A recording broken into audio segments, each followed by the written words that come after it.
بسم الله الرحمن الرحيم. رب اشرح لي صدري ويسر لي أمري واحلل عقدة من لساني يفقه قولي. هاوران سڵای خواتان لەوێت ماشەڵا بەفرێکی زۆر باری وە لە سۆران. ئێمە دوێنێ باسی یەکسانیمان کرد،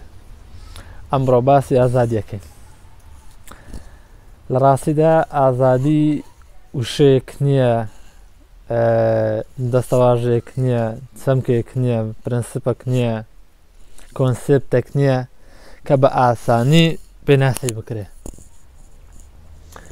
چونکە ئازادی بە درێژایی مێژ و هەستان و دابەزنێکی زۆری کردووە.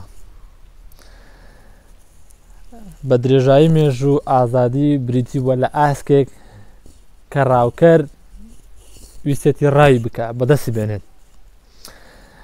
ئازادی وەک چۆن ئەڵێ وەکو ئاو وایە، پێداویستی گەلان بووە، هەموو گەلان پێویستیان بە ئازادی بووە. بەڵام سەرەڕای ئەوەش دەبینین هەموو گەلان بە شێوازێک و تێڕوانینێکی خۆیان ڕوانیتە ئازادی، یعنی ئەو ئازادی کە ئێستا هەیە هەمان ئەو ئازادە نییە کە لە کۆندا هەبووە، لە کۆن پێناسەی کراوە، لە کۆن سەیری کراوە. بۆ نمونە دەبینین ئازادی لای زۆرینەی خەڵکی شێواز و واتای تایبەتی خۆی هەیە، یعنی ئەوان بۆ شێوازە سەیری دەکەن. بۆ منە دەبینین لای ڕەشپێستێک ئازادی بریتی بۆ لەوەی هەمان ئەو مامەڵەی لەگەڵ بکرێ، ئەو مامەڵەی کە لەگەڵ سیپێستەکەیە دەکرێت، هەمان مامەڵە ئەو مامەڵەی لەگەڵ بکرێ کە لە سیپێستەکەیە بەدی دەکرێت. ئەوە بریتی بۆ ئازادی لای ڕەشپێست. لای هەژاران ئازادی بریتی بۆ لە نان. بۆ منە لای هیندە سوورەکان ئازادی بۆ لەوەی ئازادی بریتی بۆ لەوەی کە خاچی خۆیان بەدەست بینەوە کە ئەمریکایە. لای هیند ئازادی بریتی بۆ لەوەی بەریتانیا زیان بهێڵێت لەو خاکەی کە داگیری کردووە و ئیمپریالیزمی کردیە. ئازادی لای فیمینیزم، لای فیمینیست بریتیە لەوەی ئافرەت هەمان ئەو مامەڵەی لەگەڵ بکرێ کە لەگەڵ پیاوە دەکرێت. ئازادی ئازادی ئازادی لە هەمان واتە شێواز و تایبەتی خۆیان هەبووە. ئازادی من ناتوانم بڵێم فلان شت ئازادیە، چونکە ئازادی زۆر فراوانە و بە درێژایی مێژ و لە هەموو سەردەمێکە واتە شێوازەکەی گۆڕدراوە. بۆ منە ئەگەر بە نمونە بینینەوە دەبینین لە سەدەی 16 لە فەڕەنسا ئازادی بریتی بووە لە توانای هاوڵاتیان لە پەرستنی خوددادا، ئەوە بریتی بووە لە ئازادی. بۆ منە لە بەریتانیا لە ئینگلتەرا ئازادی بریتی بووە لەوەی پاشا هیوان خواستە بەو سەردەمەی ئازادیان دیتووە بەو سەردەمەی کە پاشا باجیان بەسەرا نەچەسپێنێت. ئازادی لێ ئەوان ئەوە بووە کە پاشا ڕۆژێک بێ پاشا باجیان بەسەرا نەچەسپێنێت. یعنی دەبینین ئەگەر بە نمونە تەماشای کەیسی فەڕەنسا بکەین دەبینین لە سەدەی 16 واتە 1500ەکان ئازادی بریتی بووە لە پەرستنی خوددا. بەڵام لە دوای شۆڕشی فەڕەنسا ئازادی تەواو ماناکەی گۆڕیوە کە بریتی بووە لە سیکۆلاریست، یعنی ئازادی لە دوای پەرستنی خوا بووە بە سیکۆلاریست. یعنی هەمان ئازادی نییە کە لە یەک وڵاتە لەی خەڵکی هەبووە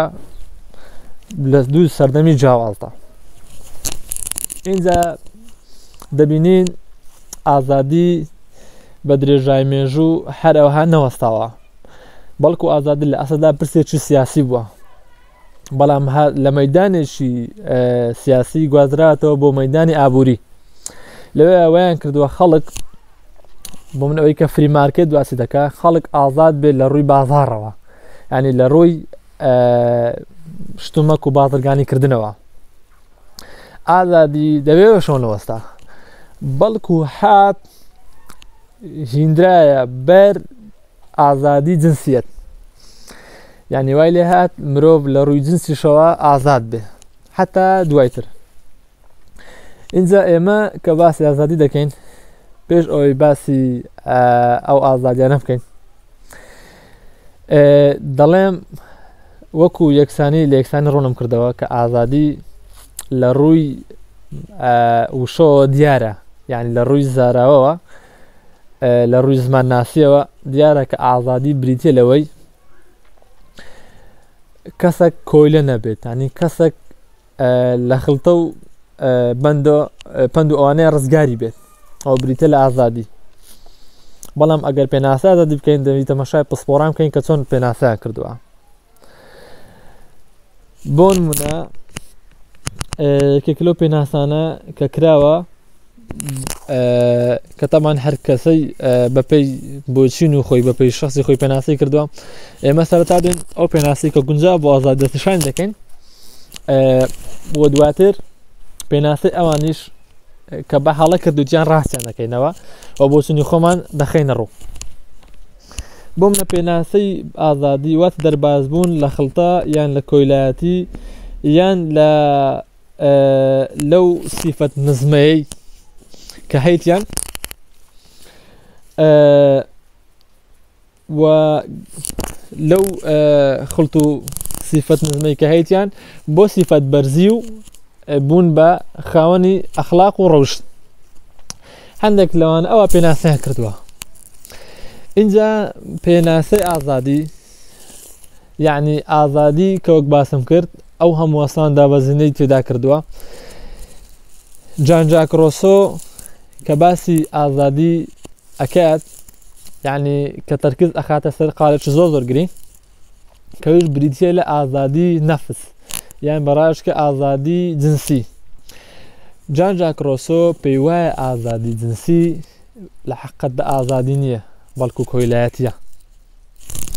وەکو لە کتێبەکەی خۆیان باسیەکە The Social Contract پەیمانی کۆمەڵاتی پێی وایە ئازادی جنسی لە حەقیقەتدا ئازادی کۆیلایەتیە لە حەقیقەتدا خۆی ئازادی نییە بەڵکو شەهوەتە بۆ کۆیلایەتەکەی خۆی اینجا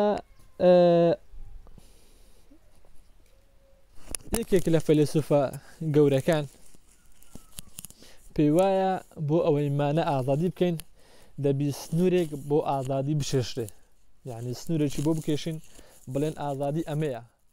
چونکە ئەگەر وانەکەین پرسی وشەی ئازادی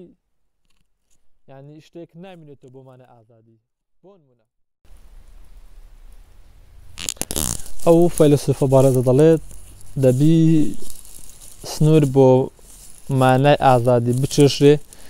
بۆ ئەوەی تێبگەین مانای ئازادی یعنی ئەوە بۆ منە دەڵێ گەر تۆ یعنی حەز لە هەرسێک بوو بیکەی لە حەقەدا ئەوە مانای ئازادی نییە بەڵکەوە مانای کۆی لەبوونە چونکە دەبی سنوور بۆ بچێشرێ کە چی بکەیت چی نەکەی بۆ منە دێت باسی ئەو دەکا کە دەڵێت ئەو کەسە ئازادە مادەم ئازاری کەس نادات ئەو کەسە ئازادە مادەم ئازاری کەس نادات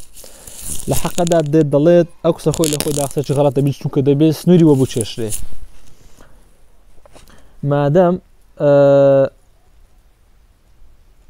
بۆ منە دەڵێت شتێکی فلانە کەس کە نابێتە مای ئازادانی کەسی فلانی دووەم یعنی شتێک کە دەبێتە هۆی ئازار نەدانی کەسی دووەم لەوانێت بێتە هۆی ئازاردانی کەسی سێم یعنی دەبی سنوورێک بۆ بچێشرێ ئەمە ئازادە تا چەند بڕوە وەکەوەی خوا پێمان دەڵێ یعنی ئازادی سنوور دار بکرێت ئەگەر هەر کەسێک بڵێت فلان شت ئازادیە ئیتر و شتێک بەمانای ئازادی بوون نایەتەوە بۆ کەسەکان یان بۆ منە دەڵێت ئەو شتێک کە فلانە کەس لە کات و کوبارێکی داریکراودا ئازار نادات دەڵێ هەر کەسێک ئازادە لەوەی بیکات ئەڵێ بۆ منە لە فلانە کات ئەو شتە ئازاری من نادا بەڵام لەوان لە کاتی شتر ئازارم بدا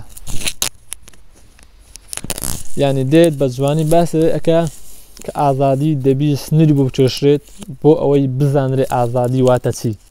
چونکە ئەگەر سنووری بۆ نەچێشرا ئینسان چەقوڵای ئارەزوەکانی خۆشی هەر پێی دەڵێ ئازادی لە حەقەدا و ئازادی نییە چونکە کۆیلایەتیە تۆ بوویت بە خۆی ئارەزوەکانی خۆت تۆ بووی بە کۆیلەی ئارەزوەکانت اینجا ئێمە دێن باسی دوو پێناساکەین ئەوە ئەو بیرۆڕای فەیلسوفێک بوو بۆ ناوی دکتۆر مەلحەم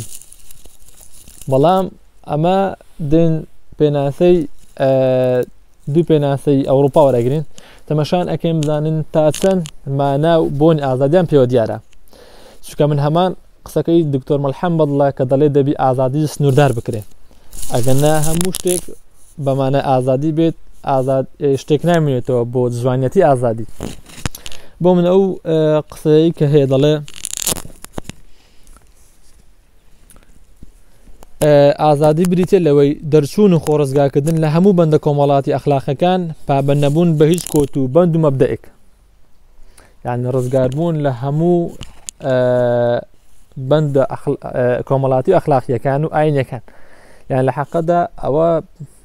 مانای ئازادی دەگەێنێت یان بۆ منە پێناسەیەکی تر کە جارنامەی فەڕەنسا کردێتی سەبارەت بە مافی مرۆڤ لە ساڵی 1970 کە شۆڕشی فەڕەنسایە دەڵێت ئازادی بریتە لە توانای هەبوونی مرۆڤ لەسەر ئەنجامدانی هەر کارێک کە زیان بەوانە دیکە نەگەێنێت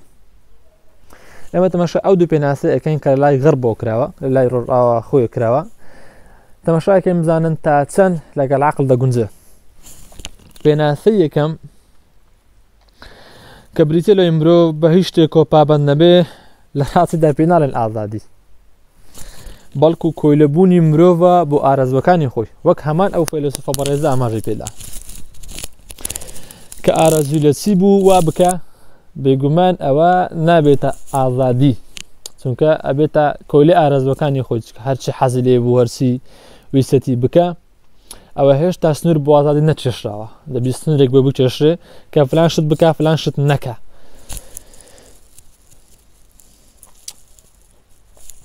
ئینجا لەوانەیە لەو حاڵەتەیە خەڵک زەرەر بکات لەوەی کە هەرسێک بێ بیکات گرنگی پێ نەدا ئەوەی دووەمیشان کە دەڵێ مرۆڤ هەر شتێکی بێ بیکات مادەم زیان بە خەڵکیتر نەگەێنی کەواتە مرۆڤ هەرچی بێ بیکات کەواتە بۆ هۆی خۆی بکوژێت خۆی بسۆڵێنێت ئەندامەکانی خۆی بفرۆشێت کەواتە بەڕای تۆ ئەمە ئازادیە من وای نایبینم ئەمە مانای ئازادێکی وا بگەینێ کە تەواو بێت ڕەنگە هەندێک بڵێن ئەوە ئازادیە بەڵام من پێم وایە ئازادیەکی نەخۆشانەیە کە ئینسان هەرچی حەز لێوی بکات یعنی ئارەزوەکانی خۆی بار شتێک تێر بکات مانایەتی یعنی مانای مرۆڤاتی لە دەستەدا یان بۆ نمونە ئەندامەکانی خۆی بفرۆشە ئەوە لە حەقەدا پێ ناڵێن ئازادی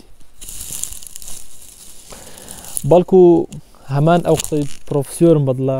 کە دەڵێت دەبی سنوور بۆ ئازادی بچێشرێ بۆ ئەوەی ماناو چەمچی ئازادی بناسرێتەوە ئەمە هەتا ئێرە ئازادیە ئەمە تا ئەم شوێنەیە مانای مرۆڤ من دەگەێنێت مرۆڤ لەو شوێنەیە ئازادە و بەڕای میش جوانترین پێناسە ئەوێ ئێمە لە دەوی خواوە بیستن خوای بەشەرەکان ئەوەی کە ئینسانی خەڵق کردووە بێت لە دەمی خۆی پێناسی ئازادیمان بۆ بکات ئازادیمان پێ بناسێنێ بڵێ ئازادی یعنی ئەوە ئەگەر ناوەکو وتم لای هەرێکێکمان ئازادی مانا و شێوازی خۆی گەێنێت بەڵام ڕاستیان ئەوەیە مرۆڤ لەسەروی عەقڵی خۆی بڕوانێت بۆ منە تەمەشا دەکەین چەمچی ئازادی بە درێژای مێژوو هەرێکەی مانای چێە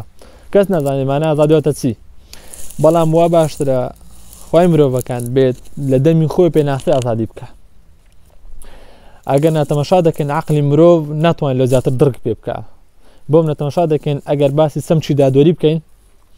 دەبینین بە درێژایی مێژوو هەمیان هاتوون بە شێوازێک باسی دادوەریان کردووە کە نەقوسانی و خەلەلیان تێکەتیە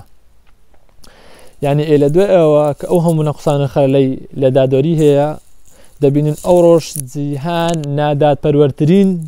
جیهانێک ئەمڕۆ ئێستا سەدەی مۆدێرن سەدەی 21 سەبارەت بە مێژوو زۆر نادادپەروەرانەیە کە پێڵێن گلۆبال جەستس یعنی دەبینین هێشتاش زەوی نادادپەروەرکی زۆری پێوە دیارە بۆ چکە ئەو دادوەرەیە کە مرۆڤەکان پێناسی دەکەن بۆ ئەوەی پێناسەیەکی جوان بۆ دادوەری بکرێ بەڕێی بەندە دەی بگەڕێنەوە سەرەوەی عەقڵی مرۆڤ کە عەقڵی خودایە کە عیلمی خودایە بۆ دەبێت لە دەمی ئەوە پێناسەی ئازادی بیبستن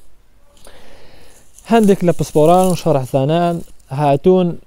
ئەو پێناسەی کە خوا بۆ ئینسانی داناوە لە قورئان باسی کردووە هاتوون کورتیان کردوێتەوە لە دوو ڕستە کە بریتیە لەوەی بیرۆڕای تەمە بیرۆڕای جیاوازی شێ لە نێوان شەڕەحدانان بەڵام یەکێک کە زۆر جوانە بریتیە لەوەی ئازادی بریتیە لە دەربازبوونی مرۆڤ لە ئارازوەکانی لە حەقەتدا ئەو پێناسەیە کە خوای گەورە بۆمان دەکات لە قورئان کە ئینسان بە دوای حەز و ئارەزوەکانی خۆی نەکەویت بۆی نەکەویتە ناو تەڵەکانی شەیتانەوە ئەوە بریتیە لە ئازادبوونی ئینسان و پێناسەیەکی تر بریتیە لەوەی مرۆڤی ئازاد ئەو مرۆڤەیە کە بەها مرۆڤاتیە بەشەکانی تێدا بدرەوشێتەوە و خۆی کۆنتڕۆڵ بکات لە دەست حەز و ئارەزوەکانی بەڕای بەندە پێناسەی